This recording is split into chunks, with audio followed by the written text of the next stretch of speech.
The Patna High Court has struck down amendments made by the Bihar legislature in November, which increased caste-based reservations in education and government jobs from 50 to 65%.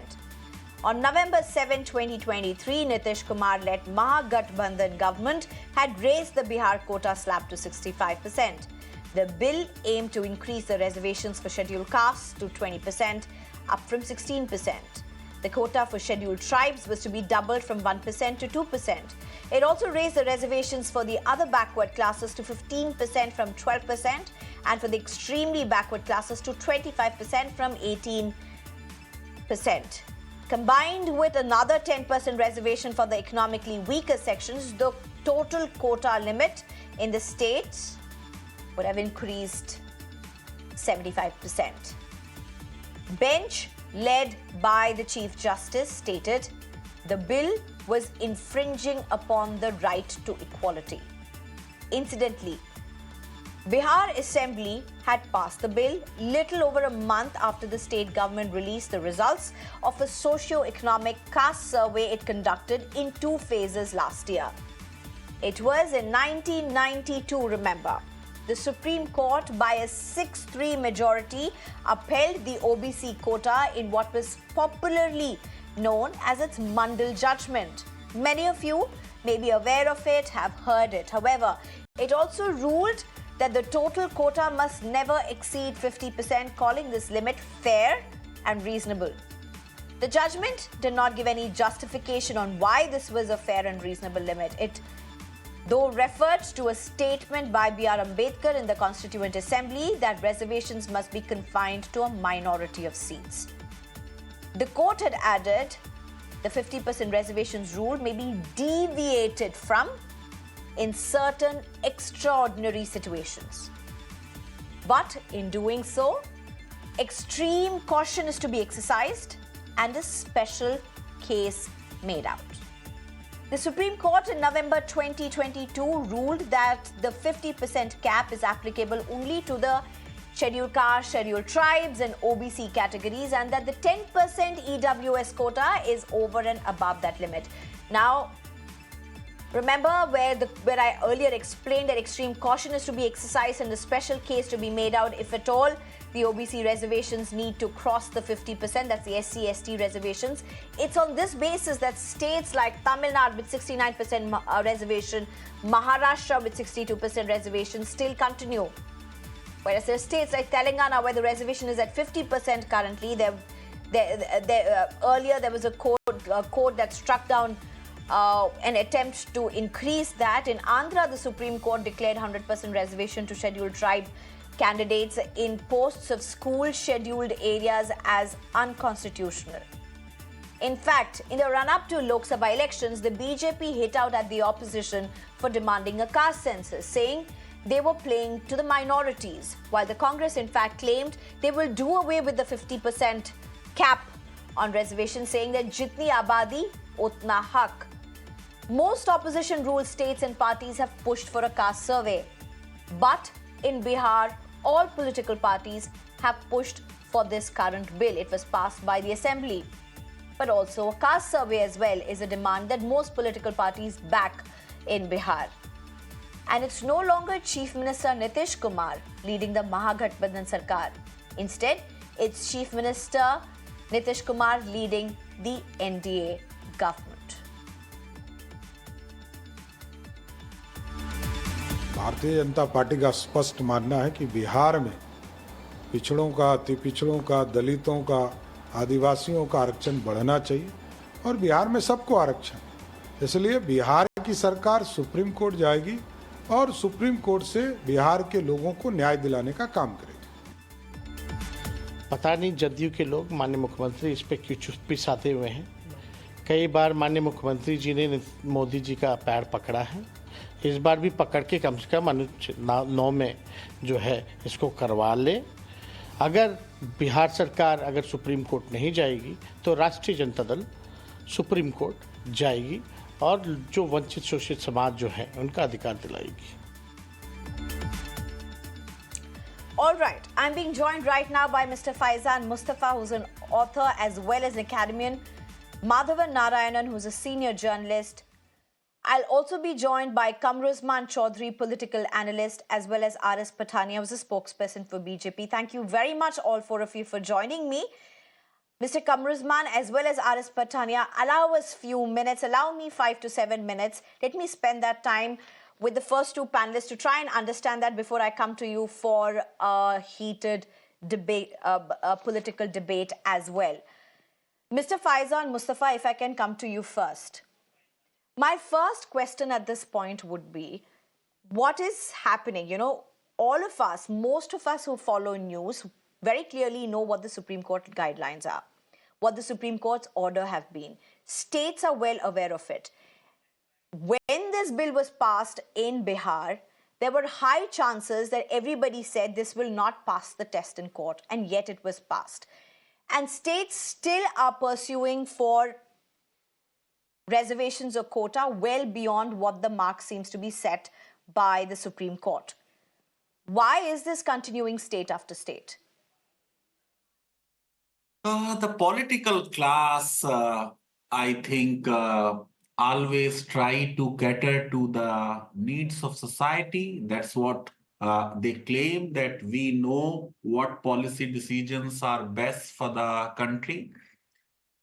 Traditionally speaking, this was the law also, and this is how it should be, that in policy matters, the court should be hesitant in striking down the policies. Now, having said that, I have written on this number of times that unlike the governments who generally to take electoral advantage of their reservation policies or expansion of their reservation policies to newer categories, have been somehow halted by the judiciary, case after case, High Court after High Court, and even Supreme Court in number of cases, where Supreme Court and High Courts are more worried about merit. You know, the crucial word in Article 335 is, which says that the claims of SCs and STs shall be taken into account in the recruitment of jobs in the government, subject to one, the inadequacy of representation of a particular class, and two, that it does not adversely affect the efficiency of administration. For several decades, this is the view of the court, that if 50% seats are left open for the general candidates, it will not adversely affect the efficiency of the administration. But the court in Indraswamy itself, to which you made a reference in your intro, has itself said that this 50% is not written in stones, and there may be far-flung areas, Correct, or the compelling circumstances where the government may increase and breach the 50% upper limit. Unfortunately, when governments have been doing so, the courts, by making strict scrutiny of the law, somehow have found a way to say that you are not a far-flung area. So be it a Maratha reservation, which they said, well, you can't be saying Maharashtra is a far-flung area, and rightly so. And two, they say that, the compelling reasons are not made out. As for instance, in this judgment, the Honorable Chief Justice of Patna High Court has said that the inadequacy of representation is not made out. The backward classes are already dominating or are adequately represented. If I remember correctly from one of the paragraphs of today's judgment, 87-page judgment, the court has said that some 68% people from SCs and STs and BCs and extremely backward classes are in the government, and the general candidates are only about 31%. So if there is no inadequacy of representation, there is no justification to go ahead with this reservation. The other observation the court has made is that the caste survey report, and very interestingly, you have to understand that the caste survey report was first stayed by the Honorable Chief Justice, same Chief Justice, through an interim order. And when the Supreme Court asked the High Court to hear the case on merit, the same Honorable Chief Justice, in an Right. unusual judgment, went against his own interim order and in a detailed judgment of about 100 pages said that the caste survey is valid. Now, in today's judgment, they are saying that the caste survey should have been referred to a committee of experts before you rush with the increase in reservation. So I would just say one last line. Generally, the courts are hesitant in approving reservation policies.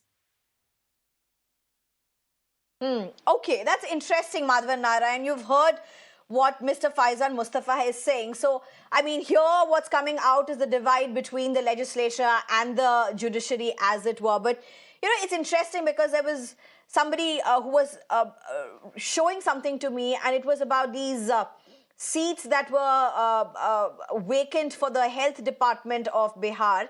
And when it was brought out, you did not have the general quota specified. It was all the that were the seats availability were for the different quotas, but the general community was not given any vacancy, as it were. Now, this is one argument that is used by many people when you talk about the 50% quota for OBC, then you have the other 10% quota, as it were. So, with what has happened in the court today, and how things are happening on the ground, do you think this caste survey demand that the opposition seems to have made, the Congress claiming jitna haq, jitni abadi utna haq, does it really go together with the spirit of the Indian Constitution vis-a-vis what politicians would want to garner out of it? I think the question is very genuine, Sneha. First of all, let me take a deep breath and then issue a health warning saying that this reservation issue is becoming like a Picasso painting.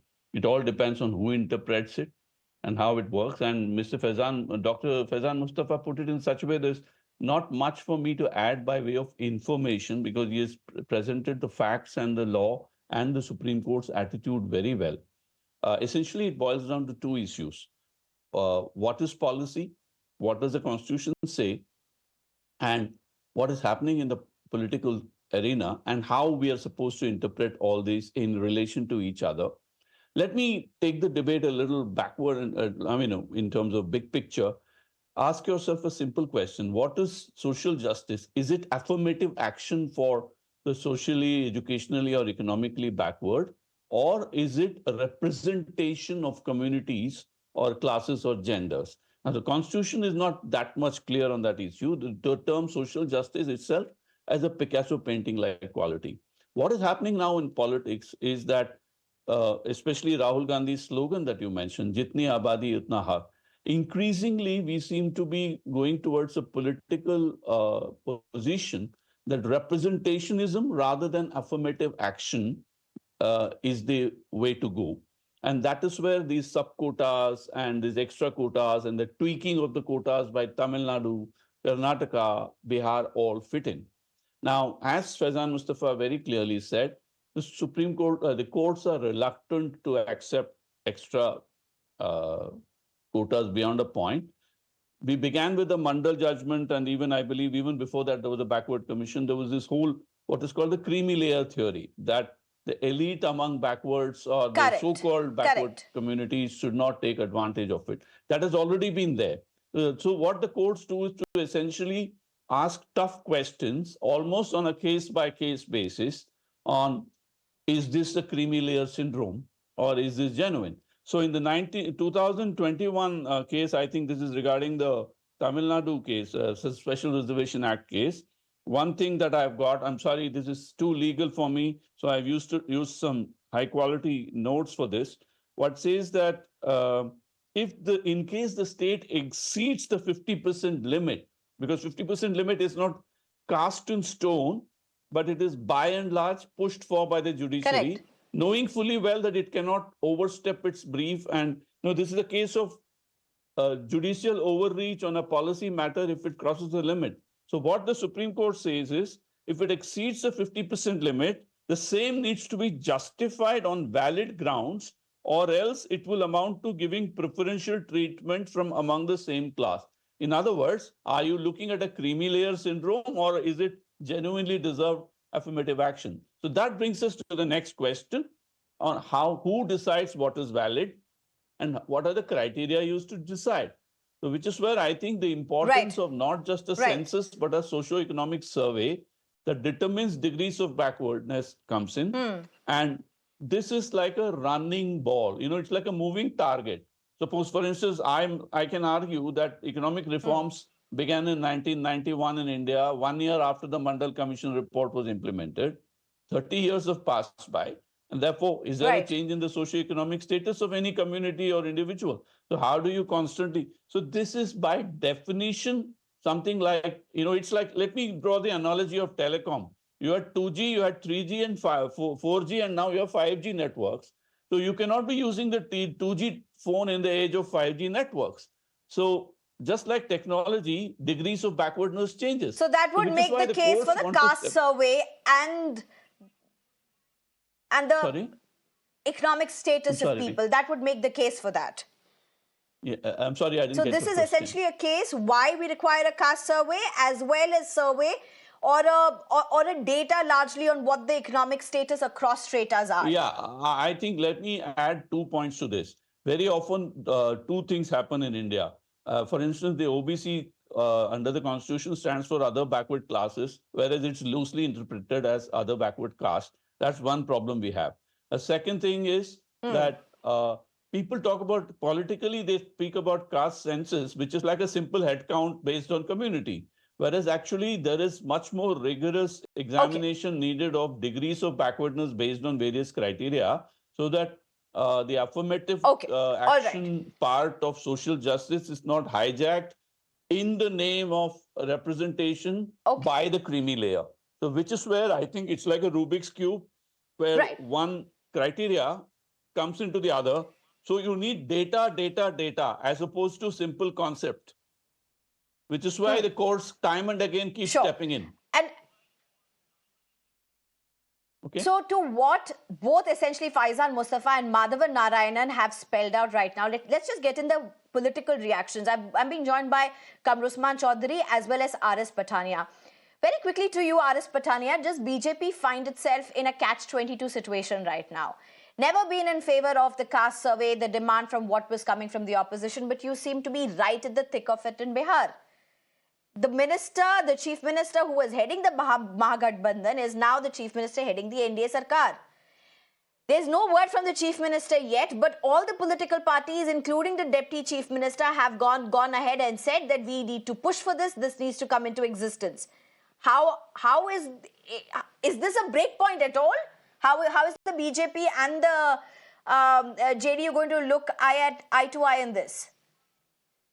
Yeah. Very good evening to everybody on board, and very good evening to all the viewers who are directly viewing this show. So, this entire issue, first of all, concerning the reservations, and secondly, the reservations as pronounced and propounded by the High Court of Bihar. So this is a very, very sensitive issue. We should speak with full responsibility, with full conviction, and full respect towards each and everybody. So now, the Deputy Chief Minister of Bihar has come out in the open. Bharatiya Janata Party is still to come out with an official version on the court judgments. But one thing is very clear and categorical. We opposed and we still oppose hammer and tongs. Jiski jitni abadi uska hukna. This is the divisive slogan. We oppose the caste-based census. We oppose the reservation on the basis of religion. So ultimately, the concerned High Court, the Patna High Court, has allowed the spirit of law, the spirit of constitution, basically to flourish on ground. But that's not the sense you get from BJP in Bihar. Just one point. Sneha, let me come to it. Towards we take this from the judgment. So I opened up my argument. This is a very sensitive issue. First takeaway that politics of populism is one part. And neither the Sarkar in Maharashtra, by the way. That the spirit of the constitution and the basic jurisprudence, they need to flourish. they need to have the upper hand. First takeaway. Secondly, Congress taking pot shots on the judgment. Will the Congress come clean? Jiski jitni abadi, jiski uska itna haq. You were seeking a reservation in the appointment of union secretaries in the Bharat Sarkar. You see how divisive was this slogan. We need to be contributive. We need to be constructive. We need not to be divisive. We need not to be on the lee side of the affair, lee side of the coin. So, second takeaway. Third takeaway, So my you're taking a that moral high I hand right said now. this is a We all know double-sided what argument. happened during the campaigning. And and and Sure. and So let and me, instead of me arguing, I'll get in your counter how the here, issue Mr.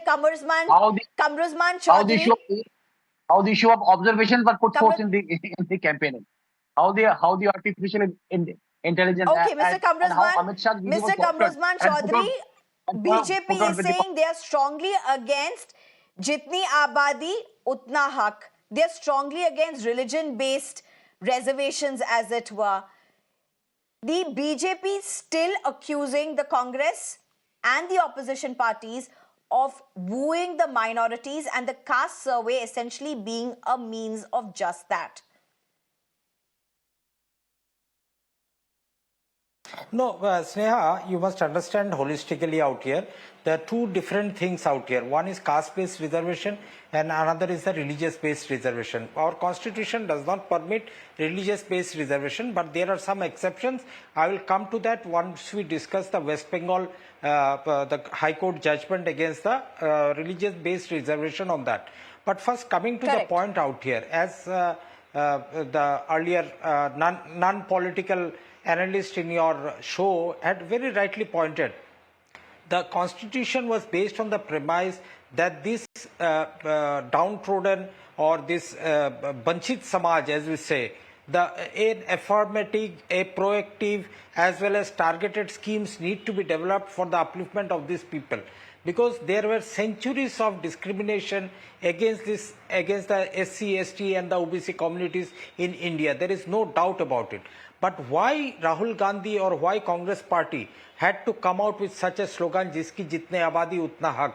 Or why did Congress party say that once we come to power, the Congress party will increase the 50% cap on the limit? And why did the Congress party say that it's time to revisit the 1992 Indira Sawhney case against the 50% reservation? That's the main mold where the states have not been able to increase. You see, there are some very, very disturbing data that Rahul Gandhi had already brought out in the public domain. I am just reading it out for your benefit. Across 45 central universities, we have got only one vice chancellor from the SC community, one from ST, and 5 from OBC category. As per 2019 data, of the 89 secretaries in the union government, only 3 are from ST, 1 from Dalit, and there is no OBC representation amongst the secretaries. In the central government case, I'm not going to the states, around 42,000 posts are reserved for SC, ST and OBC, which are lying vacant in the union ministries and government posts in the central government. Why is this happening? There are plenty number of reasons that we can discuss out here. Among one of the major reasons that I can see is that the affirmative, the proactive and the targeted intention of the Modi government over the last 10 plus years have been missing. That's what, as a responsible opposition, Congress party has tried to bring out this into the public domain, had demanded a caste census, bring out a report where the caste reservation that we have been providing for the last 75 years, whether that have intended they met their targeted intention that they were brought in. What is the present status of those communities? How many percentage is the OBC community is there in India? These are the questions that needed to be answered. But the Modi government is shying for the simple reason that they do not believe the Bengal government in the also affirmative, has had to proactive face and the the flag targeted. from the Kolkata High Court. They've not had it easy from the court itself. When it comes to the OBC, the way several OBC certificates had to be cancelled, it's not been easy for the Bengal government as well. Yeah, Sneha, there are two big luminaries sitting in your panel. I'll just say one thing, that the Calcutta court judgment on cancelling the OBC reservation of the two OBC A and the OBC B reservations given to the particularly seemingly a Muslim communities of West Bengal. This is utterly hilarious. You know, the basic point here is that when the left front tried to bring in the OBC reservation for the minorities, a 10% quota was increased without touching the present OBC category or the SC/ST categories in the state. And out of this 10%, there were divisions among the OBC A and the OBC. But where the Mamata Banerjee government failed was, just 10 more seconds, was, you see, I am a Muslim from Bengal and I have got a Chaudhary title, which seemingly is from the upper caste. But Mamata Banerjee faltered out here. In 2022, she introduced my caste also into the OBC category. There's where there was a suspicion that the previous categories also that were included into the OBC were also doubtful categories that were brought in just to appease a particular vote bank. Isn't that really the challenge as well? And that's why every time the court is able to intervene where these measures are taken as well, sir. I mean, you've made a point, and you know that's frankly also the grounds on which the court often intervenes where such decisions have been taken. Mr. Faizan Mustafa, you were raising your hand. Please go ahead. Just 2 points. One, Indra Swami's observation of Supreme Court that there will be no reservation in promotions was overruled by the parliament through a constitutional amendment. And therefore, any political party is free to say that if we are voted to power, we will bring a constitutional amendment and nullify the 50% upper limit. But I think the bad news for Congress in this judgment is that the judgment very clearly says that the proportionate representation doctrine will apply only to SC/ST reservation. As you know, that the OBC population as per Mandal Commission was some 49% or so. But the reservation proposed for them was only 50%, that is 27%. So what the High Court is saying that you cannot in matters of other than SC/ST say that whatever is their share in population, same proportion should be there in jobs. Yeah. I think. Okay, Mr. Madhavan Narayanan, I'm totally out of time, but I just have to ask you this question, and there are 2 parts to this question. One, it's interesting that many people point out this whole reservations was introduced in the Constitution with a deadline. But frankly, that itself, many would argue, is a wrong interpretation of how it is seen, of what the intent of what B.R. Ambedkar's was at that time. While that is being one point of it, Mr. Madhavan Narayan, this whole reservation and quota, a big argument to this is, it's literally, while trying to bring the marginalized towards the fore, it's actually gunning or wooing or going after the minority. So it's not necessarily the marginalized, it's the minorities.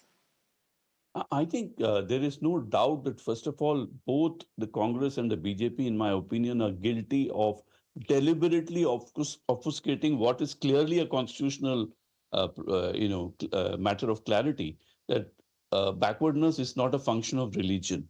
It is a function of various other criteria, which are secular criteria based on social or economic or educational backwardness. And even there are, I've said this before, maybe on another show, that, Sayyid, Sayyids, Mughals and Pathans are considered the upper castes or upper communities of the Muslims. Even in Christians, there are various kinds of categories. Caste is a secular thing in India, cutting across religion. Therefore, there is a need to acknowledge this explicitly, as is there in the Constitution. But politically, it suits parties that woo one kind of community as well as others to be vague, because putting the matter out in the public will rob them of their politicization. The other thing I want to say as the show ends is that there's a lot of political justice pretending to be social justice in order to, it is like, in fact, I'm planning to write a whole book on this, because in India, we are becoming a situation where some of the representation and proportional elements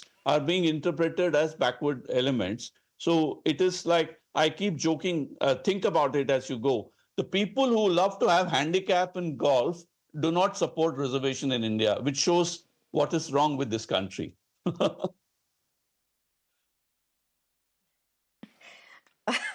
Okay, I have an interesting response Reservation to in that, but we'll legislature, leave in it for parliament a and personal assemblies, this conversation 10-year with limit you. is not there for jobs and admissions. Yeah. Okay, that's another thing. That's Yeah. right, Mr. Faizan Mustafa. That's an important point, and that's what I said, that that's also something that is often interpreted in different contexts depending upon which political prism one uses. We're totally out of time. But as I always say, important conversations. Caste is something that is very important to see, particularly in the context of not only the society but the politics that's playing out. Mr. Faizan Mustafa, Madhavan Narayanan, Kamruzman Chaudhary, R.S. Pathania, thank you very much for joining us. Good evening.